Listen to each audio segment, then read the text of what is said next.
শুরু হলো সব খবর। যমুনা টেলিভিশনের নিয়মিত এই আয়োজনে আপনাদের সবাইকে স্বাগত জানাচ্ছি। আমি শাওন দত্ত। রাষ্ট্রীয় টেলিভিশন সেন্টারে হামলার জবাবে ইসরায়েলি ভূখণ্ডে স্মরণকালের সবচেয়ে বড় ও ভয়াবহ হামলার হুমকি দিয়েছে ইরান। দেশটির দাবি, গত 5 দিনে ইসরায়েলের ভূখণ্ড লক্ষ্য করে ছোড়া হয়েছে 350 মিসাইল। ইরানের হামলায় এ পর্যন্ত প্রাণ গেছে 24 ইসরায়েলের। এদিকে তেহরানেও আগ্রাসী অভিযান অব্যাহত রেখেছে নেতানিয়াহু বাহিনী। একাধিক বিস্ফোরণে কেঁপে ওঠে ইসরায়েলি রাজধানী ও আশপাশের অঞ্চল। IRIB চ্যানেলে হামলার ঘটনায় মৃত্যু হয়েছে 3 গণমাধ্যম কর্মীর। দিন কিংবা রাত থেমে থেমে মিসাইল ড্রোনের বিস্ফোরণে কেঁপে উঠছে ইসরায়েল। সোমবার রাতভর হামলা তো হয়েছেই, মঙ্গলবার সকালেও রাজধানী তেল আবিব লক্ষ্য করে অন্তত 20টি মিসাইল ছুড়েছে তেহরান। 5 দিনের পাল্টা অভিযানে ইসরায়েলে 380টি মিসাইল ছোড়ার দাবি খামেনি প্রশাসনের। বেশ ক্ষয়ক্ষতির কথা নিশ্চিত করেছে বিভিন্ন ইসরায়েলি গণমাধ্যম। হামলা পাল্টা হামলায় আরও ভয়াবহ রূপ নিচ্ছে ইরান ইসরায়েল সংঘাত। সোমবার ইরানের রাষ্ট্রীয় টেলিভিশন সেন্টারে হামলার পর সেই উত্তেজনা আরও তীব্র হয়েছে। এই আগ্রাসনের জবাবে ইসরায়েলের ভূখণ্ডে ইতিহাসের সবচেয়ে ভয়াবহ হামলার হুঁশিয়ারি দিয়েছে তেহরান। এরপর থেকে নিয়মিত বিরতিতে ছুড়ছে মিসাইল ড্রোন। ইরান জুড়েও চলছে ইসরায়েলের তাণ্ডব। সামরিক স্থাপনার পাশাপাশি হামলা হচ্ছে বিভিন্ন বেসামরিক স্থাপনাতেও। ইরানের আকাশসীমার পূর্ণ নিয়ন্ত্রণ নেয়ার পর দেশটির বেশ অভ্যন্তরেও বিমান হামলা চালাচ্ছে তেল আবিব। সোমবার একটি রাষ্ট্রীয় টেলিভিশন চ্যানেলের ভবন ও হাসপাতালকে লক্ষ্য বানিয়েছে তারা। তাবরিজেও জ্বলছে আগুন। ইসরায়েলের আগ্রাসনে তেহরান সহ বিভিন্ন এলাকায় ক্ষতিগ্রস্ত বহু আবাসিক এবং গুরুত্বপূর্ণ স্থাপনা। ইসরায়েলে লাগাতার হামলায় ভয় আর আতঙ্কে ইরানের সাধারণ নাগরিকদের রাজধানী ছাড়ার হিড়িক পড়েছে। তেহরানের আশপাশের সড়কগুলোতে তৈরি হয়েছে তীব্র যানজট। এদিকে ইরানের শীর্ষ নেতাদের ক্যান্সার আখ্যা দিয়েছেন ইসরায়েলের প্রধানমন্ত্রী। তারা ক্যান্সারের মতো। আপনি যদি জানতে পারেন ক্যান্সারের কারণে আপনাকে মরতে হবে, অবশ্যই আপনি সেই ক্যান্সার দূর করার পদক্ষেপ নেবেন, চিকিৎসা করাবেন। আমরা আমাদের অভিযান নিয়ে এখনই বিস্তারিত বলতে যাচ্ছি না, তবে আমাদের এখন অনেক পথ পাড়ি দিতে হবে। দুপক্ষের হামলা পাল্টা হামলায় সময়ের সাথে পাল্লা দিয়ে বাড়ছে হতাহতের ঘটনা। এখন পর্যন্ত মৃত্যু হয়েছে 24 ইসরায়েলির, অন্যদিকে নিহত হয়েছেন 250-এর বেশি ইরানি নাগরিক। মোস্তফা মাহমুদ, যমুনা নিউজ। কূটনৈতিক তৎপরতা শুরু হলেও থামেনি ইরান ইসরায়েল পাল্টাপাল্টি হামলা। 5ম দিনের মতো পরস্পরের রাজধানী লক্ষ্য করে দফায় দফায় মিসাইল ছুড়ছে উভয় পক্ষ। সোমবার রাতভর তেহরানে আগ্রাসী অভিযান চালিয়েছে নেতানিয়াহু বাহিনী। এতে নতুনভাবে আরও 45 ইরানির মৃত্যু হয়েছে। এর আগে দেশটির রাষ্ট্রীয় টেলিভিশন IRIB-তে ব্যাপক হামলা চালায় IDF। এছাড়া কেরমানশাহ প্রদেশের একটি হাসপাতালেও চালানো হয় ব্যাপক হামলা। জবাবে ইসরায়েলের রাজধানী তেল আবিব ও বন্দরনগরী হাইফায় বড় পরিসরে ড্রোন ও মিসাইল হামলা চালায় ইরান।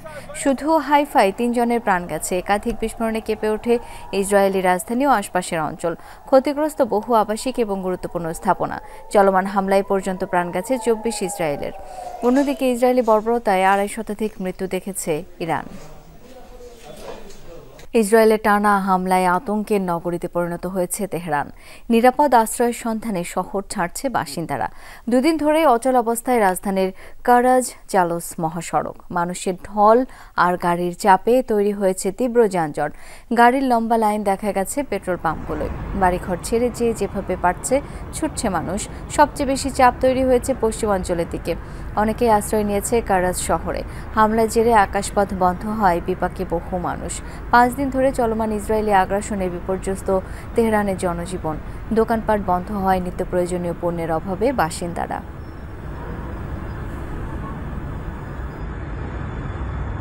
সপরিবারে ভূগর্ভস্থ বাংকারে আশ্রয় নিয়েছেন ইরানের সর্বোচ্চ নেতা আয়াতুল্লাহ আল খামেনি। অবস্থান করছেন তেহরানের উত্তরাঞ্চলীয় কোনো এক গোপন সুরক্ষিত স্থানে। একাধিক গোপন সূত্রের বরাতে এমন তথ্য জানিয়েছে দেশটির সংবাদ মাধ্যম ইরান ইন্টারন্যাশনাল। শুক্রবার থেকে তেহরানের অপারেশন ট্রু প্রমিস 3 শুরু হওয়ার পর থেকেই ছেলে মোস্তাফা এবং পরিবারের অন্যান্য সদস্য সহ নিরাপদ জায়গায় সরিয়ে নেওয়া হয় আয়াতুল্লাহ খামেনিকে। তবে অপর 2 সন্তান মাসুদ এবং মোস্তফাকে দেখা যায়নি তার সাথে। এর আগে গেল বছর ইসরায়েলে পরিচালিত 2 অভিযানের সময়ও বাংকারে সরিয়ে নেওয়া হয় ধর্মীয় এই নেতাকে।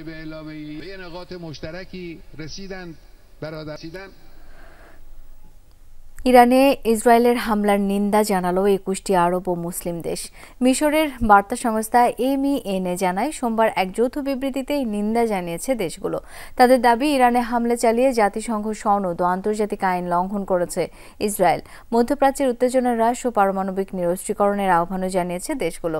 বিবৃতিতে স্বাক্ষর করেছে তুরস্ক, জর্ডান, পাকিস্তান, সৌদি আরব, মিশর সহ ২১টি আরব দেশের পররাষ্ট্রমন্ত্রী। ইরান ইসরায়েল সংঘাত মধ্যপ্রাচ্যের শান্তি ও স্থিতিশীলতার জন্য বড় ধরনের হুমকি তৈরি করেছে বলে উদ্বেগ জানায় দেশগুলো।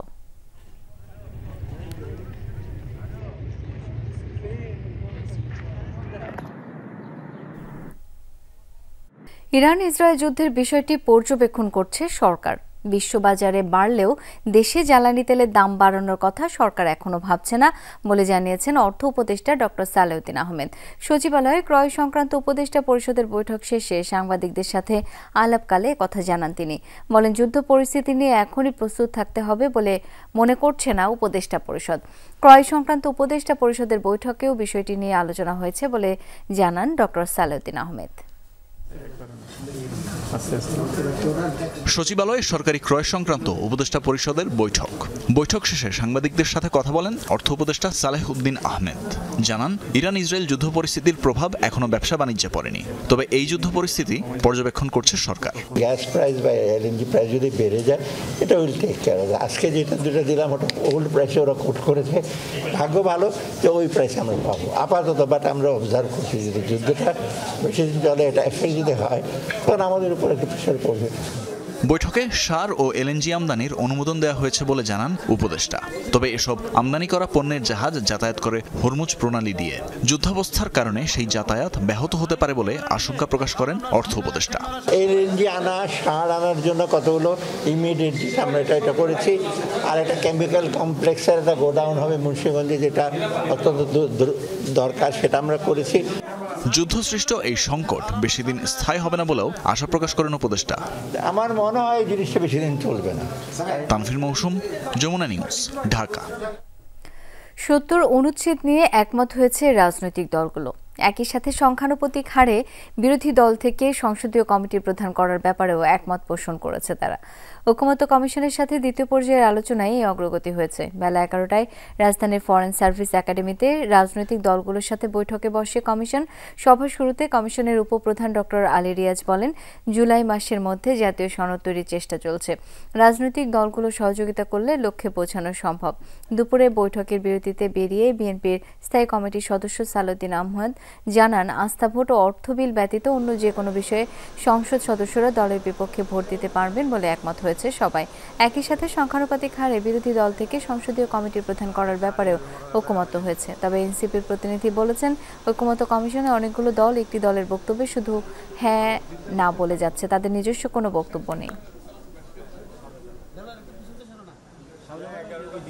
সংবিধানের ৭০ অনুচ্ছেদের ব্যাপারে বলতে পারেন এক ধরনের ঐক্যমতের জায়গাটা আমরা আজকে পৌঁছাতে পেরেছি। জাতীয় ঐক্যমত কমিশন এখন যেই পদ্ধতিতে আগাচ্ছে, তারা নির্বাচনে এবং এই ঐক্যমত কমিশনে কোন কোন বিষয়গুলো থাকবে সেই বিষয়ে তাদের কিছুটা প্রশ্ন, তাদের অবস্থান প্রশ্নবিদ্ধ হয়। গণভোটের মাধ্যমেই এই সংস্কারকে বাস্তবায়ন এবং এর একটা লিগ্যাল বেসিস তৈরি করার জন্য আমরা আহ্বান জানিয়েছি। জাতীয় সংসদ নির্বাচনকে দেরি করা চলবে না।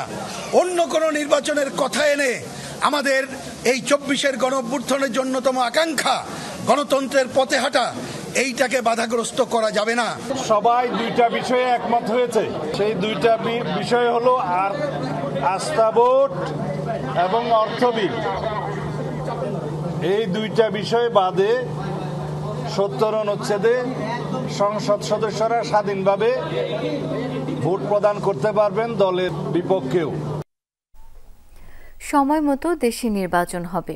নির্বাচনের রোডম্যাপ ঘোষণা নিয়ে ধৈর্য ধরার আহ্বান জানিয়ে বিএনপির স্থায়ী কমিটির সদস্য আমির খসরু মাহমুদ চৌধুরী বলেছেন, আন্তর্জাতিক পরিস্থিতির সঙ্গে বাংলাদেশে নির্বাচনের কোনো সম্পর্ক নেই। গুলশানে বিএনপি চেয়ারপারসনের কার্যালয়ে মহাসচিব মির্জা ফখরুল ইসলাম আলমগীরের নেতৃত্বে দলের প্রতিনিধি দলের সঙ্গে বৈঠক করেছেন বাংলাদেশে নিযুক্ত ব্রাজিল রাষ্ট্রদূত পাওলো ফার্নান্দো ডায়াস ফেরেস। সকাল 11টায় শুরু হয়ে বৈঠকটি স্থায়ী হয় প্রায় 1.5 ঘণ্টা। বৈঠক শেষে বিএনপির স্থায়ী কমিটির সদস্য আমির খসরু মাহমুদ বলেন, আগামী দিনে নির্বাচিত সরকার ক্ষমতায় এলে ব্রাজিলের সঙ্গে ক্রীড়া সহ কোন কোন খাতে কাজ করা যায় তা নিয়ে আলোচনা হয়েছে। সাংবাদিকদের প্রশ্নের জবাবে বিএনপির এই নেতা বলেন, আন্তর্জাতিক যে কোনো অস্থিরতার প্রভাব মোকাবেলা দেশে নির্বাচিত সরকারের জন্য সুবিধাজনক। রমজানের আগে নির্বাচনের ব্যাপারে জাতীয় ঐকমত্য আছে বলেও জানান তিনি। নির্বাচনের রোডম্যাপ ঘোষণায় ইসির সঙ্গে সরকার আলোচনা করবে বলেও আশা করেন আমির খসরু মাহমুদ চৌধুরী। ব্রাজিলের সাথে কি কাজ করার সম্ভাবনা আছে, এগুলো যে কোনো সিচুয়েশনে কাজ করার জন্য নির্বাচিত সরকারের জন্য তো সেটা অনেক সহজ হয়। স্বাভাবিকভাবে জনগণের আস্থা নিয়ে, জনগণের সমর্থন নিয়ে কাজ করতে হয়। সুতরাং আন্তর্জাতিকভাবে যেটা হয় সেটা তো আর বাংলাদেশের নিয়ন্ত্রণের বাইরে কোনো ঘটনা ঘটলে, কিন্তু সেটাকে মোকাবেলা করার জন্য তো স্বাভাবিকভাবে নির্বাচিত সরকারের সিদ্ধান্ত নিতে অনেক সুবিধা। ঢাকায় অস্ট্রেলিয়ার ভিসা কার্যক্রম পুনরায় চালুর জন্য দেশটিকে ধন্যবাদ জানিয়েছেন অন্তর্বর্তী সরকার প্রধান ডক্টর মোহাম্মদ ইউনূস। এ সময় বাংলাদেশে আশ্রয় নেয়া 10 লাখ রোহিঙ্গা শরণার্থীর জন্য মানবিক সহায়তা বৃদ্ধির আহ্বান জানান তিনি। অন্তর্বর্তী সরকার প্রধান ডক্টর মোহাম্মদ ইউনূসের সাথে যমুনায় সৌজন্য সাক্ষাৎ করেন অস্ট্রেলিয়ার নবনিযুক্ত হাই কমিশনার সুসান রায়েল। সাক্ষাৎকালে অন্তর্বর্তী সরকারের চলমান সংস্কার কার্যক্রম, নির্বাচন প্রস্তুতি, দ্বিপাক্ষিক বাণিজ্য সম্প্রসারণ এবং রোহিঙ্গা সংকট নিয়ে আলোচনা হয়। ডক্টর মোহাম্মদ ইউনূস বলেন, আগামী জুলাই অভ্যুত্থানের বার্ষিকীতে জুলাই চার্টার ঘোষণা করা হবে। নির্বাচন নিয়ে প্রধান উপদেষ্টা বলেন, প্রথমবার ভোট দিতে যাচ্ছেন যারা, তারা একটি স্বাধীন ও উৎসবমুখর পরিবেশে ভোট দেওয়ার সুযোগ পাবে। এ সময় অস্ট্রেলিয়ার হাই কমিশনার জানান, ইউএনডিপির মাধ্যমে অস্ট্রেলিয়া বাংলাদেশের নির্বাচন কমিশনের সক্ষমতা বৃদ্ধির জন্য $2 মিলিয়ন সহায়তা দেবে। রোহিঙ্গা প্রত্যাবাসনের আশাকের বাস্তবে রূপ দিতে বাংলাদেশের পাশে থাকবে বলে জানান দেশটির নবনিযুক্ত হাই কমিশনার। ঢাকা দক্ষিণ সিটি কর্পোরেশনের নাগরিক সেবা নিয়ে 1 মাসের বেশি অচল নগর ভবন। দুর্ভোগে নাগরিকদের অনেকে। এর মধ্যেই নিজ থেকে মেয়রের দায়িত্ব পালন করছেন বিএনপি নেতা ইশরাক হোসেন। তার দাবি, আইনি বাধ্যবাধকতা মেনে তিনি অফিসিয়ালি নিজেকে মেয়র ঘোষণা করেননি, তবে তার পরামর্শেই চলবে নগর ভবন। গেল 1 মাস ধরে নগর ভবনে এসে সেবা না পেয়ে ফিরে যাচ্ছেন মনির হোসেন। দক্ষিণ সিটি কর্পোরেশনের অধীনে থাকা ফুলবাড়িয়া সুপারমার্কেটে 3টি দোকান আছে তার। সেই দোকানের ভাড়া নির্ধারিত সময়ে না দিতে পারায় জরিমানা হচ্ছে এই দোকানের। এর ভিতরে যদি আমি ভাড়া না দিতে পারি তাহলে আমার জরিমানা দিতে হবে, এবং আমার ট্রেড লাইসেন্স আছে, ট্রেড লাইসেন্স জুনের ভিতরে না দিতে পারি সেটারও জরিমানা, এবং কি আমার দোকানের উপর একটা ব্যাড আছে, ওই ব্যাটটাও জুন মাসের ভিতর পরিশোধ করতে হবে। না দিতে পারলে আমার জরিমানা। আমার কি অপরাধ? আমি কেন জরিমানা দিব? এটার দায় কে নিব? এটা যারা আন্দোলন করে তারা নিবে না সরকার নিবে? সেবা না পেয়ে প্রতিদিন অসংখ্য মানুষ বিরক্ত হয়ে ফিরে যাচ্ছেন। দুর্ভোগের কথা গণমাধ্যমে বললে ইশরাক হোসেনের কর্মী সমর্থকদের রোষে পড়ছেন ভয়ে কেউ কেউ কথাই বলছেন না। এ যেন রাজায় রাজায় যুদ্ধ হয়, উলুখাগড়ার প্রাণ যায়। তাই সাধারণ মানুষের প্রশ্ন, নগর ভবনের ক্ষমতার যুদ্ধে নাগরিকরা আর কতদিন থাকবেন সেবা বঞ্চিত? গেল কয়েকদিন কর্পোরেশনের কর্মকর্তা কর্মচারীদের সাথে মতবিনিময় সভায় মেয়র হিসেবেই উপস্থিত হচ্ছেন ইশরাক হোসেন। সত্যি কি তিনি মেয়র? শপথ গ্রহণ অনুষ্ঠান না হওয়া পর্যন্ত অফিসিয়ালি আমি মেয়রের দায়িত্ব নিতে পারছি না। সেটি হলো আমাদের অফিসিয়াল স্ট্যান্ড। যে আইন রয়েছে 2009 সালে গৃহীত এবং 2010 সালে তার বিধিমালা গৃহীত হয়, সেই অনুযায়ী অবশ্যই শপথ গ্রহণ অনুষ্ঠানটি আয়োজন করতে হবে। বিশ্বাস করেন, যদি ওটা না থাকতো আমি এতদিন মেয়রের পদবি নিয়ে আমি বসে হতাম। তার দাবি, ওয়ার্ড সচিবদের মাধ্যমে জরুরি সেবা দেয়া হচ্ছে, তাই নগর ভবনে এমন তালা থাকলেও দুর্ভোগ হচ্ছে না সাধারণের। ডেঙ্গু চিকুনগুনিয়ার জন্য বর্তমানে নাগরিক সচেতনতা বৃদ্ধির জন্য প্রতিটি ওয়ার্ডে কমিটি গঠন করে দেওয়া হয়েছে। সিটি কর্পোরেশনের জরুরি কাজে ব্যাঘাত ঘটে থাকলে 12 ঘন্টার মধ্যে শহরের কোরবানির বর্জ্য অপসারণ করা সম্ভব হতো না। ইশরাক হোসেন জানান, দক্ষিণ সিটি কর্পোরেশনের নাগরিক সেবা ও মেয়র পদ নিয়ে জনগণকে অসত্য তথ্য দিচ্ছেন স্থানীয় সরকার উপদেষ্টা।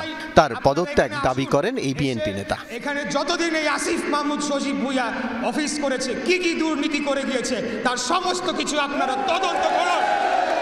আল আমিনা কহন, যমুনা নিউজ, ঢাকা। এই ধরনের দুর্নীতিবাজ জুলাই আগস্ট গণহত্যার বিচারের জন্য ট্রাইব্যুনাল 2-এ সদ্য নিয়োগ পাওয়া 3 বিচারককে সংবর্ধনার মাধ্যমে যাত্রা শুরু করেছে আন্তর্জাতিক অপরাধ ট্রাইব্যুনাল 2। সংবর্ধনা শেষে অ্যাটর্নি জেনারেল বলেন, জুলাই আগস্টের বিচার প্রক্রিয়া আন্তর্জাতিক মানদণ্ডে হবে, কোনো প্রশ্নবোধক চিহ্ন থাকবে না।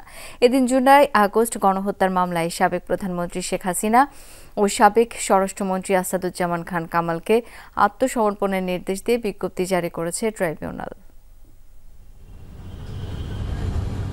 জুলাই আগস্ট নৃশংস হত্যাকাণ্ডের 11 মাসের মাথায় যাত্রা শুরু হলো আন্তর্জাতিক অপরাধ ট্রাইব্যুনাল 2-এর। মঙ্গলবার প্রথমবারের মতো এজলাসে বসেন 3 বিচারপতি। রীতি অনুযায়ী এদিন তাদের দেয়া হয় সংবর্ধনা। চিফ প্রসিকিউটর বলেন, বাংলাদেশে আর কখনো যেন গুম, বিচার বহির্ভূত হত্যাকাণ্ড না ঘটে, সে কারণে গত 16 বছরে ঘটে যাওয়া সব অপরাধের বিচার করতে হবে। আর অ্যাটর্নি জেনারেল জোর দেন আন্তর্জাতিক মানের স্বচ্ছ বিচারের উপর।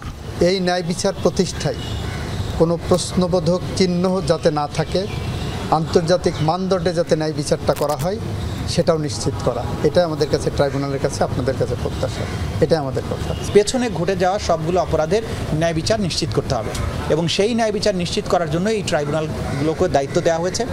এই ট্রাইব্যুনালগুলো যাতে জাতীয় এবং আন্তর্জাতিক স্ট্যান্ডার্ড মেনটেন করে সম্পূর্ণ ন্যায় বিচার নিশ্চিত করে বিচার প্রক্রিয়াটা শেষ করতে পারেন, সেই প্রত্যাশা আমরা তাদের কাছে জানাই। সংবর্ধনায় ট্রাইব্যুনাল 2-এর চেয়ারম্যান বলেন, হুমকি দিয়ে সন্ত্রাসী কার্যক্রম পরিচালনা করে ন্যায় বিচার থেকে সরানো যাবে না তাদের। এদিকে জুলাই আগস্ট গণহত্যার মামলায় পলাতক প্রধানমন্ত্রী শেখ হাসিনা ও সাবেক স্বরাষ্ট্রমন্ত্রী আসাদুজ্জামান খান কামালকে 24 জুন আত্মসমর্পণের নির্দেশ দিয়ে পত্রিকায় বিজ্ঞপ্তি জারি করেছেন ট্রাইব্যুনাল। এই দুজন আসামিকে ট্রাইব্যুনালে 24 জুনের মধ্যে হাজির হওয়ার জন্য বিজ্ঞপ্তি প্রকাশিত হয়েছে। রাব্বি সিদ্দিকী, যমুনা নিউজ, ঢাকা। প্রযুক্তির যুগে ক্ষমতার অপব্যবহার করে পূর্বাচল নতুন শহর প্রকল্পে 10 কাঠা সরকারি প্লট বরাদ্দ নেয়ার মামলায় ক্ষমতাচ্যুত প্রধানমন্ত্রী শেখ হাসিনা সহ 12 জনকে আদালতে হাজির হতে গেজেট প্রকাশের নির্দেশ দিয়েছেন আদালত। মঙ্গলবার ঢাকা মহানগর জ্যেষ্ঠ বিশেষ জজ জাকির হোসেন গালিবে আদেশ দেন। এ বিষয়ে প্রতিবেদন দাখিলের জন্য আগামী 1 জুলাই দিন ধার্য করেছেন আদালত। দুর্নীতি দমন কমিশনের প্রসিকিউটর মীর আহমেদ আলী সালাম বলেন, প্লট বরাদ্দে দুর্নীতির 6টি মামলার আজ ধার্য তারিখ ছিল। 5 মামলায় আসামিদের গ্রেপ্তার করা সংক্রান্ত প্রতিবেদন দাখিল করেনি পুলিশ। এক মামলায় সাবেক প্রধানমন্ত্রী শেখ হাসিনা সহ 12 জন পলাতক রয়েছেন মর্মে প্রতিবেদন এসেছে। এ সময় আসামিদের আদালতে হাজির হতে গেজেট প্রকাশের আবেদন করা হয়। আদালত বিজি প্রেসের মাধ্যমে আসামিদের আদালতে হাজির হতে গেজেট প্রকাশের নির্দেশ দিয়েছেন।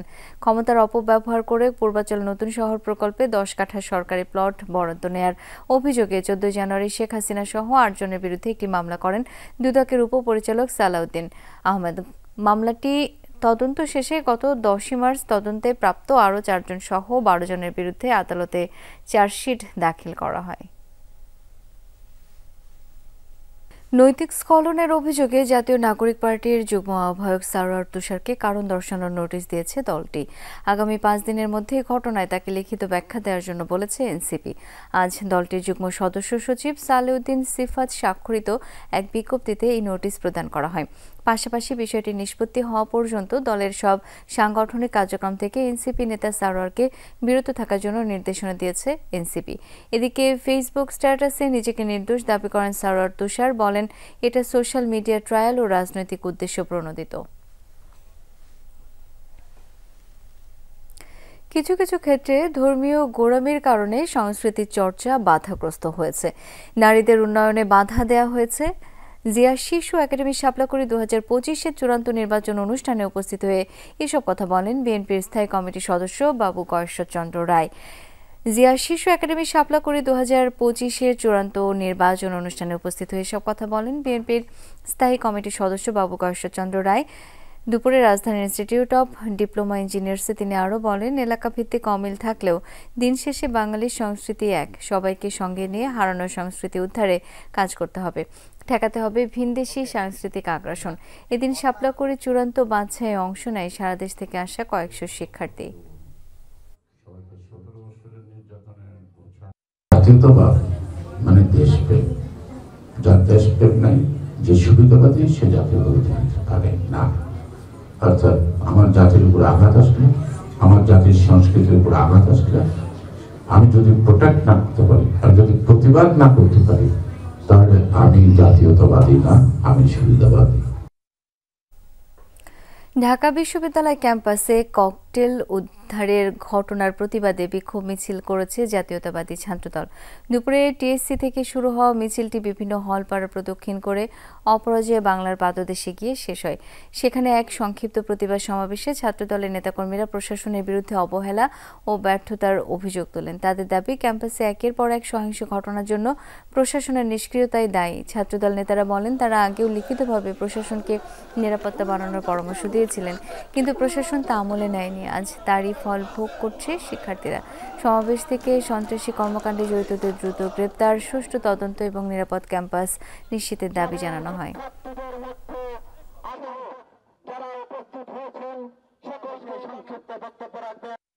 মাননীয় মহোদয় নিয়াজ আহমেদ খান, তিনি শুধু এই ক্যাম্পাসে একটি মডেল কালচার সৃষ্টি ব্যতীত অন্য কোনো কালচার তৈরি করতে পারেনি। হলে হলে শিক্ষার্থীদের নির্যাতনকারীদের অবস্থান রয়েছে, আমরা তাদের বিরুদ্ধে ব্যবস্থা গ্রহণের অনুরোধ জানিয়েছি।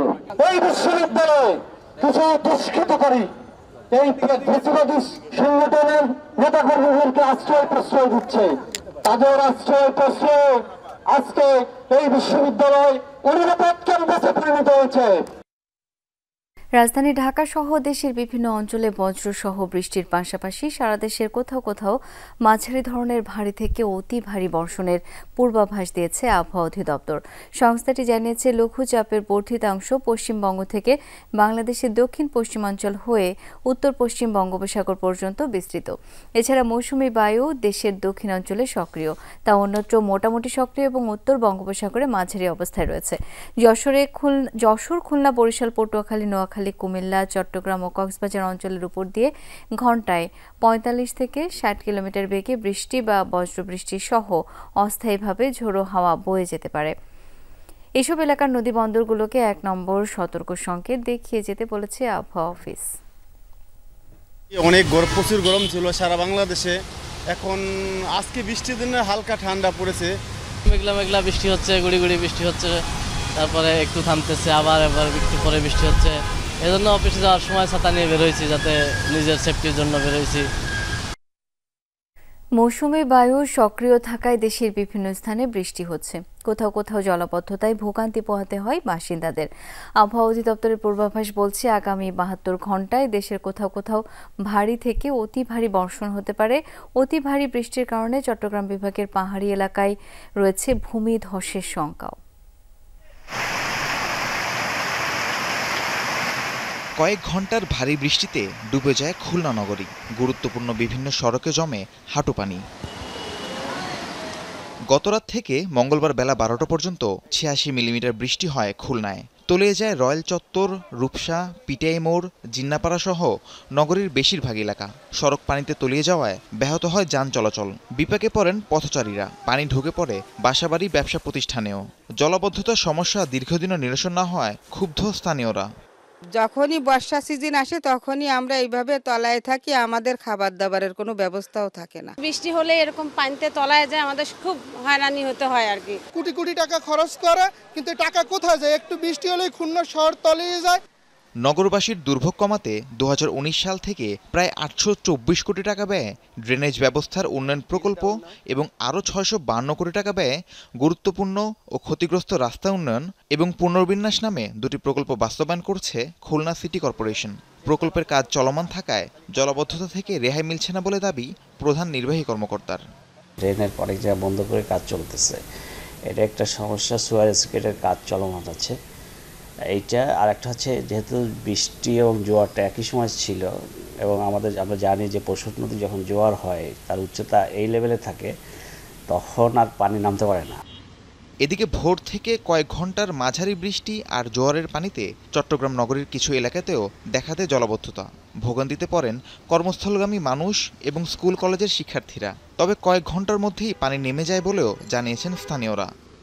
এখানে মানুষ হেঁটে যেতে পারছে না, তারপরে এখানে রিক্সা পড়ে যাচ্ছে, তারপরে অনেক গাড়ি আসতে চাচ্ছে না, যাদের অফিস এখানে আছে। ভোর ৬টা থেকে আসছে এখানে, বৃষ্টি হলো তাই এতটুকু পানি পর্যন্ত উঠে কি মানুষ হাঁটতে পারে না। একটা সিএনজি গেলে দেখেন জায়গার ধারে থাকে, ওগুলোকে ঠেলে তুলতে হয়। প্রত্যেকেরই আসলে কষ্ট হয়, এটার একটা সমাধান কিন্তু খুবই দরকার আর কি। এদিকে রাজধানী সহ দেশের বিভিন্ন স্থানেই থেমে থেমে বৃষ্টি হচ্ছে। দক্ষিণ পশ্চিম মৌসুমী বায়ু সক্রিয়তার কারণে মঙ্গলবার দুপুর থেকে পরবর্তী ৭২ ঘন্টায় চট্টগ্রাম, বরিশাল, খুলনা, রংপুর, ময়মনসিংহ, সিলেট, ঢাকা ও রাজশাহী বিভাগের কোথাও কোথাও ভারী থেকে অতি ভারী বর্ষণের পূর্বাভাস দিয়েছে আবহাওয়া অধিদপ্তর। চট্টগ্রাম, কক্সবাজার ও ৩ পার্বত্য জেলার পাহাড়ি এলাকায় ভূমিধসের শঙ্কার কথাও জানানো হয়েছে। Rahim Sarwar, Jamuna news. Foreign service একাডেমিতে ঐক্যমত্য কমিশনের বৈঠক শেষে ব্রিফিং করছে এনসিপি নেতারা। সরাসরি যাচ্ছে সেখানে। এরপর জাতীয় নিরাপত্তা যুদ্ধাবস্থা, সেক্ষেত্রেও একটা দেশ যুদ্ধে যাবে কিনা বা যুদ্ধাবস্থায় কী ধরনের সিদ্ধান্ত হবে, সেখানে একটা ব্রড কনসেনসাস থাকার কথা। যত পক্ষ আছে সবার মতামতের ভিত্তিতে এত গুরুত্বপূর্ণ সিদ্ধান্ত নেওয়া উচিত। সেখানেও একদম বেঁধে ধরা যেখানে সাংসদরা ফ্রিলি ভোট করতে পারবে না, সেটার আপত্তি করেছি এবং এই আপত্তিটা আমরা জানিয়েছি ঐক্যমত্য কমিশন যাতে এটা রেকর্ড রাখে ডিসেন্ট হিসেবে। তবে ঐক্যমত্য যেটা হয়েছে, সব দলই যেটা ঐক্যমত্যে পৌঁছেছেন সেটা হচ্ছে আর্টিকেল 70-র ক্ষেত্রে অর্থ বিল এবং আস্থা ভোটের ব্যতিক্রমটা থাকবে, বাকিগুলোর ব্যাপারে ঐক্যমত্য আসেনি। এরপর স্থায়ী কমিটি নিয়ে যেটা প্রস্তাবনা ছিল যে 4টা committee, public accounts committee, privilege committee, estimation committee এবং পাবলিক আন্ডারটেকিং কমিটি, সেগুলোর কমিটিগুলোর সভাপতি আসবে বিরোধী দল থেকে। আমাদের পক্ষ থেকে এর আগেও প্রস্তাবনা ছিল যে আরও কিছু এখানে অন্তর্ভুক্ত করা, বিশেষ করে জনপ্রশাসন, পরিকল্পনা এবং স্বরাষ্ট্র মন্ত্রণালয়, সেটা আমরা তুলে ধরেছি। এবং যে প্রস্তাবনা এসেছে যে আসনের সংখ্যানুপাতে এই কমিটিগুলোর বিরোধী দলকে প্রধান দেওয়া হবে, সেই ব্যাপারেও আমাদের আপত্তি আছে। এরপর কথা হয়েছে নারী আসন নিয়ে। নারী আসনের ক্ষেত্রে সংরক্ষিত নারী আসন 50 থেকে 100-তে উন্নীত হবে, সেই ব্যাপারে ঐক্যমত আছে, কিন্তু কি প্রক্রিয়ায় সেটা হবে সেই ব্যাপারে আবার সেশন বসবে আগামী সপ্তাহে।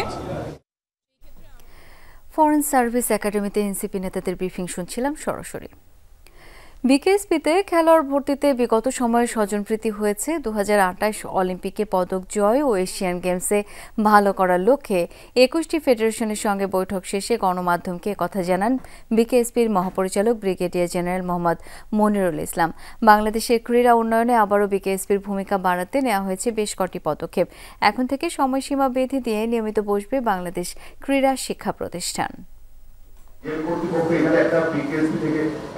2 যুগেরও বেশি সময় পর বিকেএসপি ও ক্রীড়া ফেডারেশনগুলোর খোলামেলা আলোচনা এক টেবিলে।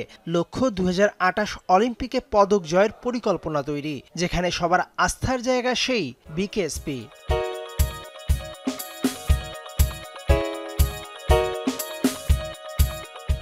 বাংলাদেশের খেলোয়াড় তৈরির আতুরঘর এই বিকেএসপি। জন্ম দিয়েছে সাকিব, মুশফিক, এমিলি, মামুনুলদের মতো বিখ্যাত সব খেলোয়াড়। তবে সেই মাপের খেলোয়াড় বের হওয়ার সংখ্যা কমেছে। সেজন্য বিকেএসপির মহাপরিচালক দায়ী করলেন বিগত সময়ের স্বজনপ্রীতিকে। যদি আমি বিকেএসপির প্লেয়ার সিলেকশনের সময় ডিসেম্বর মাসে যদি হয়, তখন যদি আমি আপনার রিকোয়েস্ট শুনে আর একজনের অনুরোধ, কেউ আমার আত্মীয়, কেউ আমার বাড়ির পিছনের, তাদের নিয়ে যদি আমি 40% সিলেকশনটা অনুরোধের আসর নিয়ে আসি, 6-7 বছর আমার কোচদেরকে আমি হ্যামারিং করেও ওই প্লেয়ারদেরকে আমি জাতীয় পর্যায়ে আনতে পারবো না। যেটা করতে পারবো সেটা হচ্ছে গিয়ে ওই ভাড়াটে খেলোয়াড়, জেলা উপজেলা পর্যায়ের খেলোয়াড় তৈরি করতে পারবো, বাট জাতীয় আন্তর্জাতিক পর্যায়ের আমি অবশ্যই হয়েছে। বাট সর্বশেষ যেটা গত ডিসেম্বরে একটা প্লেয়ারও রিকোয়েস্টের কোনো ছিল না, কোনো জায়গারই না। বিকেএসপির অনেক কোচ এখনো সেই পুরনো আমলের টেকনিক শেখান ছাত্রদের। স্মার্ট আধুনিক কোচিং ঘাটতির কথা সবার জানা। 21টি ফেডারেশনের কর্তারা শুধু অবকাঠামোগত উন্নয়ন নয়, একমত পোষণ করেন প্রশিক্ষণেও। যে পথ সহজ করতে সারা দেশের বিকেএসপিগুলোকে রাখতে হবে অগ্রণী ভূমিকা। সুখকর খবর সেটা হচ্ছে যে এখন সবাই একটা পয়েন্টে এসে দাঁড়িয়েছে, যেখানে উপলব্ধি করেছে যে ফেডারেশন এবং বিকেএসপি যদি একসাথে কাজ করে বাংলাদেশের প্রেক্ষাপটে এইটা বাংলাদেশের খেলাধুলাকে অনেক এগিয়ে নিয়ে যেতে পারে। বিশেষ করে আন্তর্জাতিক ক্রীড়া যদি আমরা ভালো করতে চাই, ফেডারেশন এবং বিকেএসপিকে একসাথে কাজ করতে হবে। এই জিনিসটার শুরুটা আমরা আজকে দেখেছি।